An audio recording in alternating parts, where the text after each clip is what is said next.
Hello दोस्तों, video में आपका स्वागत है।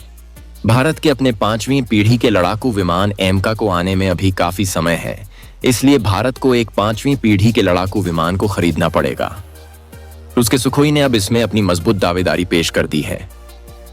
एआई की ताकत से और भी घातक हुआ सुखोई। रूस का नया प्रयोग भारत की वायुसेना को दे सकता है बढ़त। रूस ने हाल ही में आर्टिफिशियल इंटेलिजेंस एआई से संचालित सुखोई Su-57M लड़ाकू विमान का सफलतापूर्वक परीक्षण किया है। सुखोई एक ऐसा फाइटर जेट है जिसके नाम से दुश्मन की हवा खराब हो जाती है। पहलगाम में हुए आतंकी हमले के बाद भारत ने आतंकवाद के खिलाफ कड़ा कदम उठाते हुए कई आतंकी अड्डों को ध्वस्त कर दिया। भारतीय सशस्त्र बलों द्वारा चलाए गए ऑपरेशन सिंदूर के तहत भारत ने पाकिस्तान और पाक अधिकृत कश्मीर में स्थित कई आतंकी ठिकानों पर सटीक हमला किया। इस मिशन में भारत के सुखोई Su-30 MKI लड़ाकू विमानों ने एक बार फिर अपनी शक्ति और प्रभावशीलता का प्रदर्शन किया। सुखोई एक ऐसा फाइटर जेट है जिसके नाम से दुश्मन की हवा खराब हो जाती है। इसी डर को भविष्य में जारी रखने के लिए अब रूस ने इस विमान का नया और उन्नत संस्करण पेश किया है।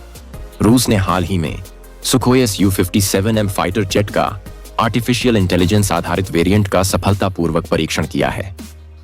Su-57M फाइटर जेट की पहली एआई सहायता प्राप्त उड़ान को रूस ने सफलतापूर्वक एक प्रोटोटाइप के रूप में अंजाम दिया है, जिसे देश के एरोस्पेस क्षेत्र में एक बड़ी उपलब्धि माना जा रहा है। परीक्षण के दौरान एक पायलट कॉकपिट में मौजूद था, लेकिन फ्लाइट कंट्रोल, नेविगेशन और टारगेट सिलेक्शन जैसी अहम प्रक्रियाएं आर्टिफिशियल इंटेलिजेंस की सहायता से संचालित हुईं। विशेषज्ञों का मानना है कि एआई तकनीक पायलट को तेजी से निर्णय लेने में सक्षम बनाएगी।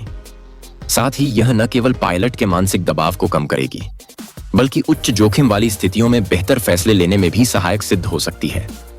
रक्षा विशेषज्ञों का मानना है कि यह तकनीक निकट भविष्य में हवाई युद्ध प्रणाली का अहम हिस्सा बन सकती है। जानकारी के अनुसार रूस वर्ष 1999 से ही पाक-फा नामक एक प्रोग्राम पर काम कर रहा है, जिसका उद्देश्य कृत्रिम बुद्धिमत्ता एआई को फाइटर जेट्स में एकीकृत करना है। इस परियोजना का लक्ष्य 5वीं पीढ़ी के लड़ाकू विमानों का विकास करना था। Su-57M दरअसल Su-57 का एक उन्नत संस्करण है। विशेषज्ञों का मानना है कि यह विमान अमेरिकी F-22 रैप्टर और F-35 लाइटनिंग आई जैसे जेट्स को सीधी टक्कर देने में सक्षम है। बता दें कि सुखोई जेट्स भारतीय वायुसेना की ताकत का एक अहम स्तंभ है। वर्तमान में वायुसेना के पास 250 से अधिक Su-30 MKI विमान मौजूद हैं। इस कार्यक्रम की शुरुआत 1996 में रूस के साथ हुए एक समझौते के तहत हुई थी, जो भारत का प्रमुख रक्षा साझेदार है। तब से लेकर अब तक इन विमानों का निर्माण और संयोजन हिंदुस्तान एरोनॉटिक्स लिमिटेड द्वारा किया जा रहा है। अब रूस की ओर से उठाए गए नए कदमों के चलते भारतीय वायुसेना में भी आधुनिक तकनीकों को शामिल करने का मार्ग खुल सकेगा।